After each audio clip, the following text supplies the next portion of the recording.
that Pakistan was born in violence. It was not born through a popular movement.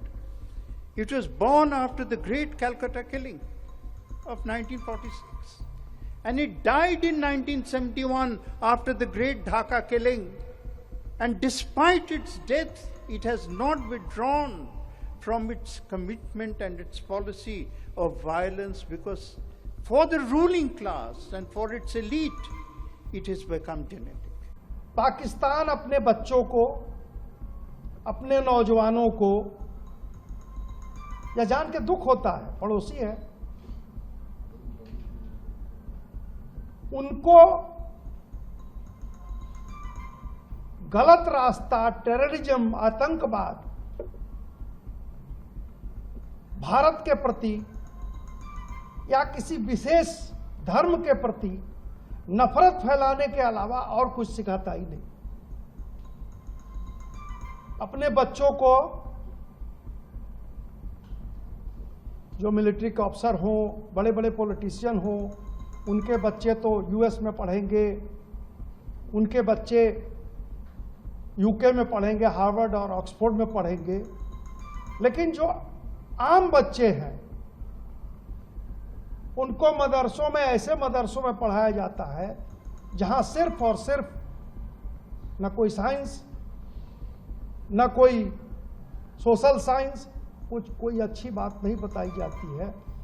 नफरत का बीज और आतंकवाद कैसे फैलाएं, जीवन की कोई अपनी कीमत नहीं है।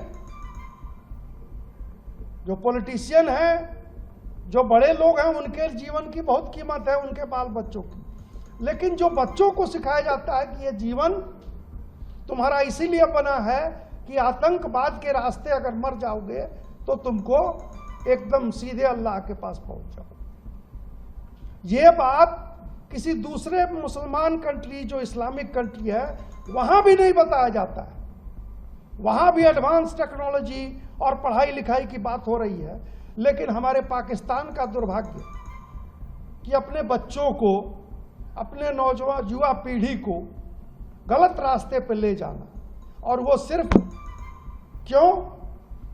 तो 47 में दोनों आजाद हुए, आज भारत चौथी आर्थिक शक्ति बन गया और उनकी स्थिति है कि भीख मांग के खा कटोरा लेके घूमते हैं। तो अब वो जो बिगड़े बच्चे हैं, वो पूरे विश्व में एक एंटी इंडिया, एक नैरेटिव बनाने का भी काम करते हैं। उनके पास फुर्सत है, उनको इसी के लिए ट्रेन किया गया है। तो दूसरा हम लोग के आने का उद्देश्य ये है कि ये जो एक एंटी इंडिया नैरेटिव पाकिस्तान बना के पूरे विश्व को बताता है, खुद छेड़ेगा और पूरे विश्व में यह फैलाएगा कि भारत हमको छेड़ता है, खुद हमको नुकसान पहुंचाएगा और विश्व में यह फैलाएगा कि भारत ने ऐसा कर दिया। तो इतने दिन तक बर्दाश्त हुआ, लेकिन माननीय नरेंद्र मोदी जी के नेतृत्व में हुआ कि अब जीरो टॉलरेंस की बात, अब एक हमारे नागरिक को मारोगे तो तुम्हारे 100 आतंकियों को मारेंगे। अलग अलग डेलीगेशन पर दिया गया है।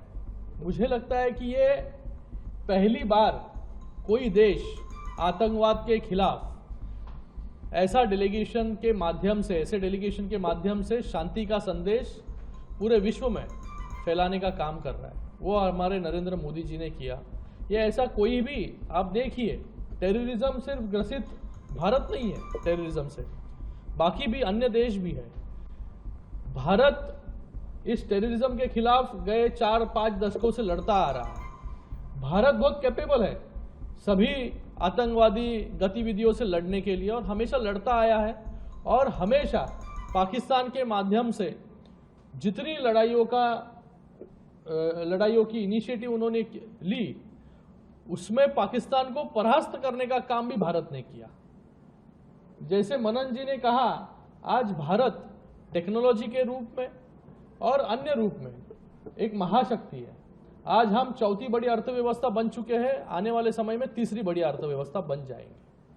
तो भारत सभी देशों को पीछे छोड़ते आगे बढ़ते जा रहा है। टेररिज्म के खिलाफ भी भारत ने इतने सालों तक लड़ाई लड़ी, लेकिन ये लड़ाई सिर्फ भारत और पाकिस्तान के बीच में है या भारत और टेररिज्म के बीच में है, नहीं, ये लड़ाई पूरे अभी विश्व में धीरे धीरे फैल रही है। तो पूरे विश्व को जागृत करना जरूरी है, पूरे विश्व को सेंसिटाइज करना जरूरी है। इसलिए नरेंद्र मोदी जी ने हमें यहां पर भेजा, इतने दूर भेजा।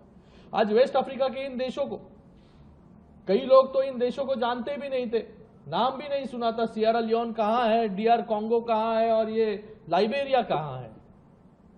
लेकिन आज इतने दूर, इतने अलग अलग देशों तक हम पहुंचे, इन देशों को जानने का मौका भी हमें मिला, इन देशों से अलग अलग इंफॉर्मेशन हमें मिली। इन देशों में इतना बड़ा इंडियन डायस्पोरा रहता है, ये भी हमें पता चला। कल सियरा लियोन में तो बहुत बड़ी मीटिंग हुई, वहां पर भी मुझे लगता है कि DR कॉन्गो